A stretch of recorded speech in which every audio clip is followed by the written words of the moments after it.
you wake up this morning and check your Facebook or your Twitter feed? Whether you like it or not, do you know the song Gangnam Style?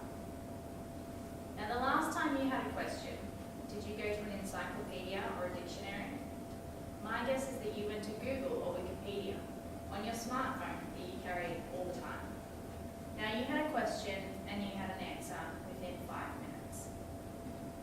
Pop culture is everywhere.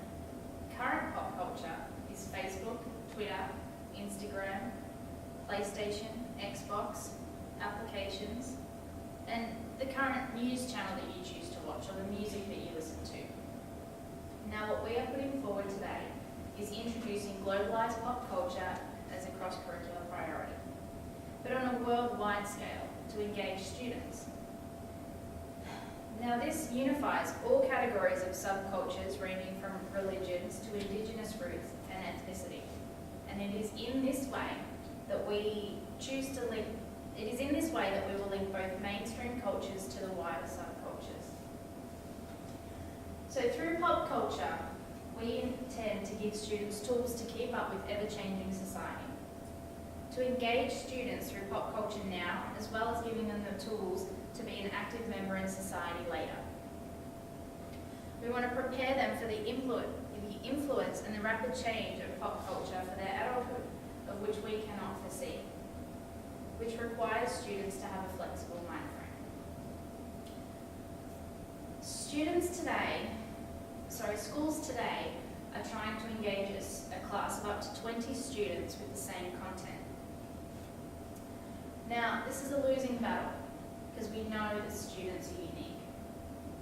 Therefore, a major aspect of our cross-curricular priority is engaging students through his or her own interest. Not only are Australian schools diverse, but through increasing globalisation, students today are not only Australian citizens, they're global citizens. Everywhere in the world we are influenced by pop culture. Politics is influenced by pop culture. The job market is influenced by pop culture. It is ever so relevant. Globalized pop culture is a means to a new beginning.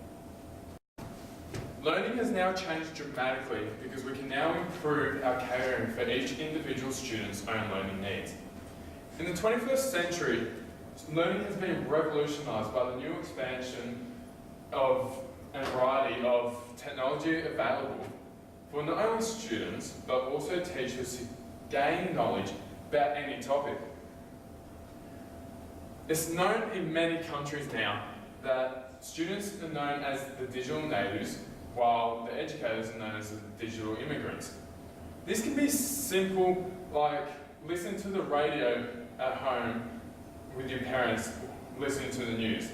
Or it can be watching a program at school on the only TV that the school can afford. Nearly all students across the globe have some sort of accessibility to technology. In Australia, students are privileged.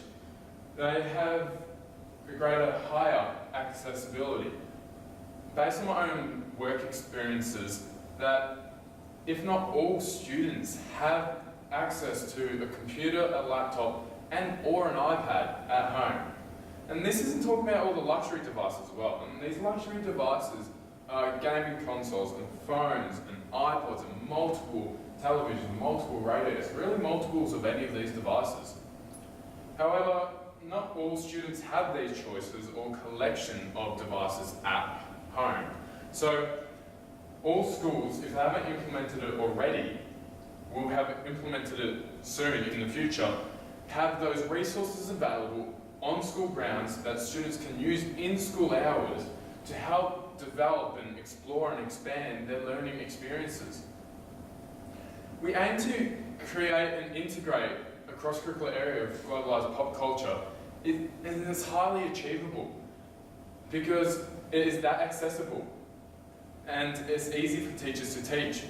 And it's also can be easily entwined into mathematics, English, science, and any other topic area. But also our cross-curricular area, via the general accessibility of it. But more importantly, nearly all, if not all, students will have some kind of relateness to it and they can all have an input into it because they all have technology in their lives. Because a globalized popular culture is a means to a new beginning. Motivation can be defined as a desire to achieve certain goals. To be motivated means to be moved to do a certain task or achieve a certain goal. Motivation can be divided into two categories: intrinsic and extrinsic motivation. Intrinsic motivation is a person's desire to pursue something because it's personally rewarding and serves a sense of enjoyment rather for the purpose of achieving a reward or praise. Examples of intrinsic motivation are helping someone with their iPhone or iPad because technology is your interest and you enjoy it. In contrast, extrinsic motivation is defined as a person's desire to do something in order to attain external reward, such as a prize, money, or praise. Examples of extrinsic motivation include going to a computer class because it's part of school curriculum, taking up extra classes in multimedia so that when you go for a job interview, it shows on your resume, going to Apple classes to learn more about what you're able to do with the products you possess. Numerous studies have been conducted to determine what drives motivation. It was shown that people tend to be more creative when they are intrinsically motivated. For example, in a work setting, extrinsic motivation, such as a bonus, may improve the productivity of work, but not necessarily the quality.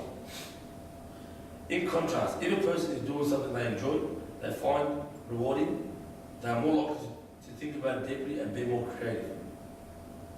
In regards to education and student learning, extrinsically motivated students tend to be less interested in learning and are more focused on achieving good grades.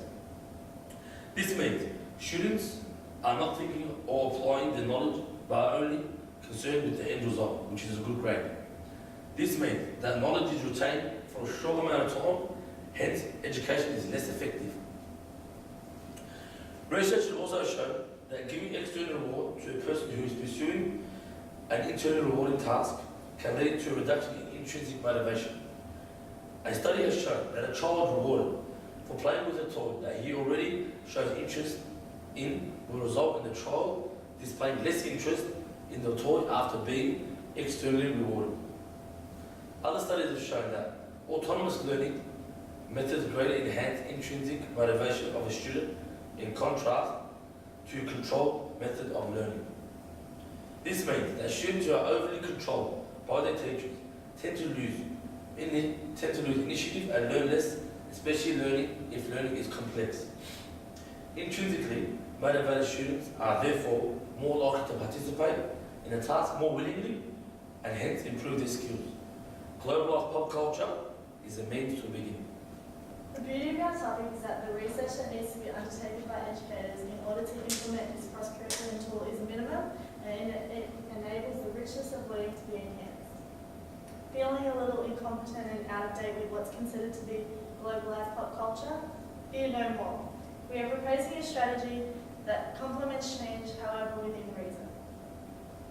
It requires very little effort for the teachers to educate themselves on the interests the students have chosen, whether it be by simply turning on the TV or jumping on the internet to search for the form of selected pop culture. Therefore, making it extremely accessible not only to the teachers, but to the students as well. Another factor which supports our topic is that it caters for every student's learning needs. As it is globalized, it is encouraged that international students embrace their culture and expose what is pop culture to them. We understand each student is different and have different interests, which is why it's up to the student to choose if this method of learning will help them and if it's not a requirement. For this to work, lesson plans will need to allow room for flexibility and teachers will need to be able to adapt as new interests may be found overnight. As educators, our role and our aim is to cater for the individual needs of students, even if that means to differentiate between them. Globalized pop culture is a means to a new beginning. How do we prepare for the unknown? How can we predict change? How can we predict a future that has endless possibilities? It's quite simple. You can't. You can spend lifetimes analysing human history and you won't even be able to predict what happens to you in your next week. That is, of course, unless you live in a shoebox. We've already had reforms such as NAPLAN, but it's only been 6 years and that reform has already been described as something that's failed. It has been described as something that causes students high levels of anxiety, and it costs the Australian taxpayers in excess of $7.5 billion a year. Come on, people. What are we doing? We can already see the benefits of pop culture in classrooms. We see Macedonians and Greeks talking about football. We see Shiites and Sunnis talking about their favourite musical artists. We even see Syrians and Russians talking about Peppa Pig.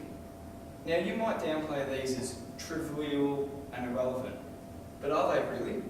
These topics allow for people from Palestine and Israel to discuss the conflict, but have common ground.